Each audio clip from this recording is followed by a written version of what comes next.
నమస్తే, welcome to Abhinandan TV. ఇప్పుడు headlines చూద్దాం.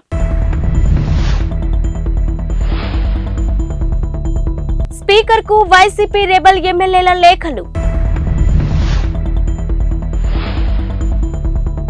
వృద్ధాప్యంలో ఉన్న అత్తను కోడలే చూసుకోవాలి, అది మన సంస్కృతిలోనే ఉంది.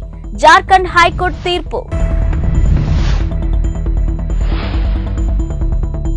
కెనడా ఎన్నికల్లో విదేశీ శక్తుల జోక్యంపై విచారణలో భారత్ పేరు. ఆంధ్రప్రదేశ్ అసెంబ్లీ స్పీకర్ కు వైసీపీ రెబల్ ఎమ్మెల్యేలు తాజాగా లేఖలు రాశారు. తమకు అందిన నోటీసులు వివరణ ఇచ్చేందుకు 4 వారాల గడువు ఇవ్వాలని కోరారు. ఈ మేరకు వైసీపీ రెబల్ ఎమ్మెల్యేలు మేకపాటి చంద్రశేఖర్ రెడ్డి, ఉండవల్లి శ్రీదేవి, కోటంరెడ్డి శ్రీధర్ రెడ్డి, ఆనం రామనారాయణ రెడ్డి బుధవారం స్పీకర్ కార్యాలయానికి విడివిడిగా లేఖలు పంపించారు. తాము అందుకున్న నోటీసులను పరిశీలించాల్సిన అవసరం ఉందని, తమపై ఫిర్యాదు చేసిన వారు సమర్పించిన ఆధారాలను అందించాలని ఈ లేఖలో కోరారు. ఇక వాటిని పరిశీలించేందుకు 4 వారాల గడువు కూడా ఇవ్వాలంటూ విజ్ఞప్తి చేశారు. తమ పార్టీకి చెందిన 4 ఎమ్మెల్యేలు అనైతికంగా పార్టీ మారారని, పార్టీ ఫిరాయింపుల చట్టం ప్రకారం వారిపై చర్యలు తీసుకోవాలని వైసీపీ స్పీకర్ కు ఫిర్యాదు చేసింది. ఇక ఆనం, కోటంరెడ్డి, మేకపాటి, ఉండవల్లి శ్రీదేవిలపై అనర్హత వేటు వేయాలని కోరింది. ఈ ఫిర్యాదును పరిశీలించిన స్పీకర్ తమ్మినేని సీతారాం, పార్టీ ఫిరాయింపులకు పాల్పడిన నేపథ్యంలో వారిపై చర్యలు ఎందుకు తీసుకోకూడదో వివరణ ఇవ్వాలని నోటీసులు జారీ చేశారు. ఇక ఈ నోటీసులకు వివరణ ఇచ్చేందుకు మరింత సమయం కావాలని వైసీపీ రెబల్ ఎమ్మెల్యేలు తాజాగా లేఖలు రాశారు. వృద్ధాప్యంలో ఉన్న అత్త సంరక్షణపై జార్ఖండ్ హైకోర్టు కీలక వ్యాఖ్యలు చేసింది. ఆమె సంరక్షణ బాధ్యతను చూసుకోవాల్సింది కోడలేనని, అది మన సంస్కృతి సాంప్రదాయాల్లోనే ఉంది అని పేర్కొంది. ఇక ఓ విడాకుల కేసు సందర్భంగా కోర్టు ఈ వ్యాఖ్యలు చేసింది.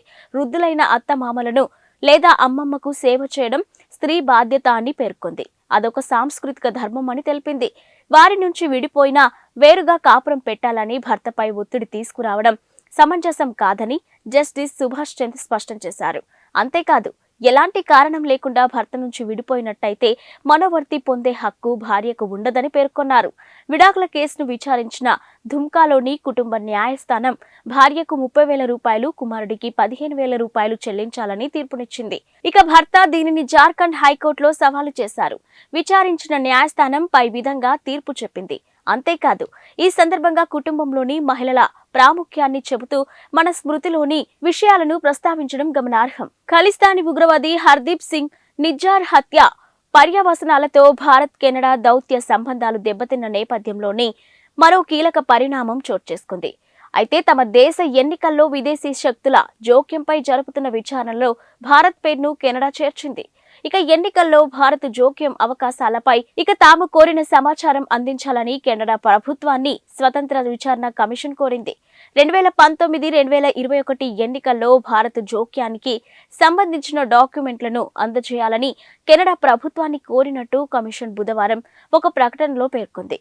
ఈ ఆరోపణలకు సంబంధించి ఫెడరల్ ప్రభుత్వం వద్ద పూర్తి సమాచారాన్ని పరిశీలించనున్నట్టు తెలిపింది. ఇక పూర్తిగా పరిశీలించిన తర్వాత విదేశీ జోక్యం గుర్తింపు, దీనిని అరికట్టడానికి సంబంధించిన సిఫార్సులను ప్రభుత్వానికి అందజేయనున్నట్టు తెలిపింది.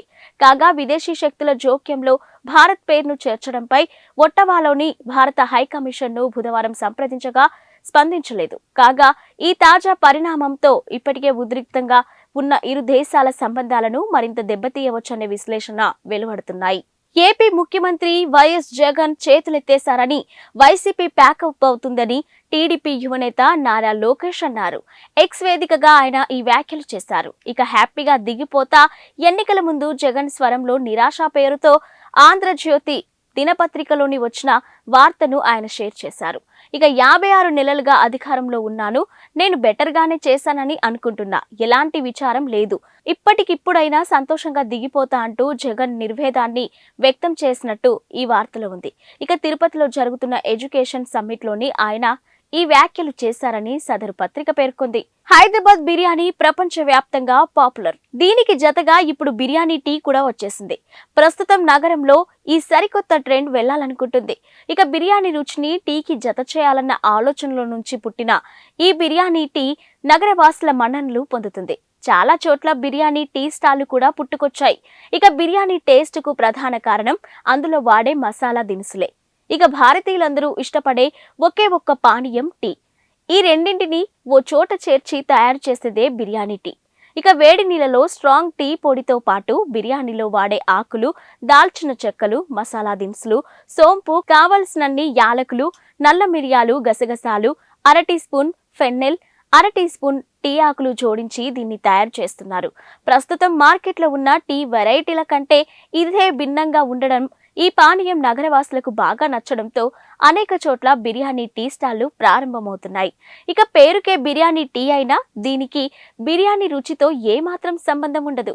కేవలం మసాలాలను మాత్రమే జోడించడంతో ఈ టీ తనదైన కొత్త రుచిని సంతరించుకుంది. మసాలా ఛాయ్ని తలదన్నేలా ఉంటుంది. అసలే ఇది శీతాకాలం కావడంతో ఈ కొత్త టీ ఫ్లేవర్ జనాలను ఉర్రూతలూగిస్తుంది. ఆస్ట్రేలియాలోని ఓ బీచ్ లో స్నానాలకు వెళ్లిన 4 భారతీయులు ప్రమాదవశాత్తు నీటిలో మునిగి ప్రాణాలు కోల్పోయారు. ఇక విక్టోరియాలోని ఫిలిప్ ఐలాండ్ బీచ్ లో ఈ ఘటన జరిగినట్టు కాన్బెర్రాలోని భారత హైకమిషన్ తెలిపింది. ఇది హృదయ విదారక ఘటన అని ఆవేదనను వ్యక్తం చేసింది. బాధితుల స్నేహితులను సంప్రదించి అవసరమైన సాయం అందిస్తామని చెబుతూ వారి కుటుంబాలకు సానుభూతి తెలిపింది. ఇక జనవరి 25న మధ్యాహ్నం 3:30 సమయంలో 3 మహిళలు, ఓ పురుషుడు బీచ్ లో ప్రమాదంలో ఉన్నట్టు తమకు సమాచారం అందినట్టు విక్టోరియా పోలీసులు తెలిపారు. వెంటనే అక్కడికి చేరుకొని వారిని రక్షించే ప్రయత్నం చేశామని, అయితే అప్పటికే 2 మహిళలు, ఓ పురుషుడు ప్రాణాలు కోల్పోయారని తెలిపారు. ఇక అపస్మారక స్థితిలో ఉన్న మరో మహిళను ఆసుపత్రికి తరలించినట్టు చెప్పారు. అక్కడ ఆమె చికిత్స పొందుతూ మృతి చెందినట్టు తెలిపారు. వీరి మృతి వెనుక కారణాలు ఏంటి అని అనుమానాస్పద పరిస్థితులేవీ లేవని దర్యాప్తు చేస్తున్నప్పుడు పేర్కొన్నారు. భారత దిగ్గజ బాక్సర్ మేరీ కోమ్ రిటైర్మెంట్ ప్రకటించిందంటూ గురువారం ఉదయం నుంచి వార్తలు వస్తున్నాయి. అయితే ఈ వార్తలను ఆమె ఖండించారు. తాను ఇంకా రిటైర్మెంట్ ప్రకటించలేదని స్పష్టం చేశారు. తన వ్యాఖ్యలను తప్పుగా ప్రచారం చేస్తున్నారని క్లారిటీ ఇచ్చారు. తాను ఎప్పుడు ప్రకటించాలనుకున్నా వ్యక్తిగతంగా మీడియా ముందుకు వస్తానని తెలిపారు. తాను రిటైర్మెంట్ ప్రకటించానంటూ కొన్ని మీడియా కథనాలు వస్తున్నాయని, ఇక అందులో నిజం లేదని ఆమె వివరించారు.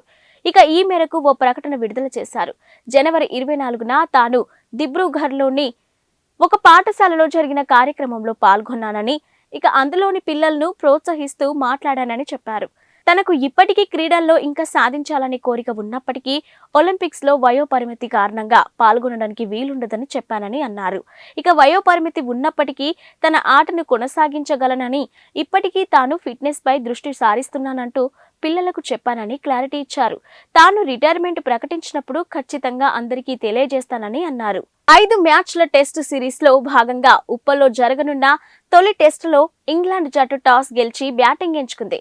ఇక బజ్బాల్ ఆటతో భారత్ కు ముక్కుతాడు వేస్తామని ప్రకటించిన ఇంగ్లాండ్ పోరుకు ముందే టీమిండియాపై పైచేయి సాధించే ప్రయత్నం చేసింది. అయితే స్వదేశంలో వరుసగా 16 టెస్టు సిరీస్లను గెలిచిన భారత్ ను ఇంగ్లాండ్ ఎలా అడ్డుకుంటుందన్నది ఆసక్తికరమే. అయితే 2012లో భారత్ చివరిసారి సొంత గడ్డపై ఇంగ్లాండ్ చేతిలోనే ఓడడం కొంత కలవరపాటుకు గురిచేసే అంశమే. ఇక మరోవైపు ప్రపంచ టెస్ట్ ఛాంపియన్షిప్ ఫైనల్ పరంగా చూసుకున్నా కూడా భారత్ కు ఇది ఎంతో ముఖ్యమైన సిరీస్. ఇక రోహిత్ సేన ప్రస్తుతం 4 టెస్టు సిరీస్లలో 2 విజయాలు, ఓ ఓటమి, 1 డ్రాతో 54.16 పాయింట్లతో WTC పట్టికలో 2వ స్థానంలో కొనసాగుతుంది. అయితే ఇంగ్లాండ్ 5 టెస్టుల్లో 2 సిరీస్లలో 2 విజయాలు, ఓటములు, 1 డ్రాతో 7వ స్థానంలో ఉంది. టాస్ అనంతరం రోహిత్ శర్మ మాట్లాడుతూ 5 మ్యాచ్ల టెస్ట్ సిరీస్ ను తొలిసారి ఆడుతున్నట్టు చెప్పారు. అయితే కుర్రాళ్ళందరూ ఉత్సాహంగా ఉన్నారని, ఇలాంటి వాతావరణంలో తాము గతంలోనూ ఆడామని చెప్పుకొచ్చాడు. 3 స్పిన్నర్లు, 2 పేసర్లతో బరిలోకి దిగుతున్నట్టు చెప్పాడు. మాలిలో ఘోర ప్రమాదం జరిగింది. అక్రమంగా నిర్వహిస్తున్న బంగారు గని కూలింది. ఈ ప్రమాదంలో 70 మందికి పైగా మృత్యువాత పడ్డారు. గత వారం జరిగిన ఈ విషాద ఘటన ఆలస్యంగా వెలుగులోకి వచ్చింది. భయాందోళనల మధ్య సెర్చ్ ఆపరేషన్ జరుగుతుంది. ఇక మృతుల సంఖ్య మరింత పెరిగే అవకాశం ఉందని Mali geology and mining directorate senior అధికారి కరీం బెర్త్ వెల్లడించారు. ఇక నైరుతి కౌలికోరాలోని ప్రాంతంలోని కంగబాగా జిల్లాల్లో ఈ దుర్ఘటన జరిగిందని తెలిపారు. గని కూలడానికి గల కారణాలపై దర్యాప్తు చేస్తున్నామని తెలిపారు. కాగా ప్రమాదం జరిగిన 4 రోజుల తర్వాత ప్రకటన విడుదల చేయడం గమనార్హమని అన్నారు. ఇక మైనింగ్ లో పాల్గొన్న చాలా మంది చనిపోయారని, వీరిలో అత్యధికులు మైనర్లు కూడా ఉన్నారని చెప్పారు. భవిష్యత్తులో ఇలాంటి ప్రమాదాలు జరగకుండా మైనింగ్ రంగంలో కొన్ని చర్యలు తీసుకురావాల్సి ఉందని బెర్తే అన్నారు. బుధవారం ఉదయం 10 గంటలకు ఆన్లైన్ విడుదల చేసిన శ్రీవారి 300 రూపాయల టికెట్ల ప్రవేశ దర్శనకు టికెట్లు గంటల వ్యవధిలోనే అమ్ముడుపోయాయని టీడీపీ ప్రకటించింది. ఇక భక్తులు కేవలం 2 గంటల 45 నిమిషాల వ్యవధిలోనే కొనుగోలు చేశారని తెలిపింది. ఇక శ్రీవారి ఆర్జిత సేవలు, లక్కీ డిప్ వృద్ధులు, దివ్యాంగులు, శ్రీవాణి ట్రస్ట్ 300 రూపాయలకే ప్రవేశపెట్టిన దర్శనం టికెట్లను బుధవారం ఉదయం 10 గంటలకు ఆన్లైన్ విడుదల చేసిన శ్రీవారి 300 రూపాయల ప్రత్యేక ప్రవేశ దర్శనం టికెట్లు గంటల వ్యవధిలోనే అమ్ముడుపోయాయని టీటీడీ ప్రకటించింది. భక్తులు కేవలం 2 గంటల 45 నిమిషాల వ్యవధిలోనే కొనుగోలు చేశారని తెలిపింది. ఇక శ్రీవారి ఆర్జిత సేవలు, లక్కీ డిప్ వృద్ధులు, దివ్యాంగులు, శ్రీవాణి ట్రస్ట్ 300 రూపాయల ప్రత్యేక ప్రవేశ దర్శనం టికెట్లను ఈ నెల 18 నుంచి 24 మధ్య టీటీడీ అందుబాటులో ఉంచింది. కాగా ఏప్రిల్ నెలకు సంబంధించి శ్రీవారి దర్శన టికెట్లు పొందిన భక్తుల కోసం మాత్రమే తొలిసారి వసతి గదుల కేటాయింపును ఆన్లైన్లో నిర్వహించింది. ఈ మేరకు టీటీడీ వివరాలను వెల్లడించింది. ఇవి ఇప్పటివరకున్న బులెటిన్ అప్డేట్స్.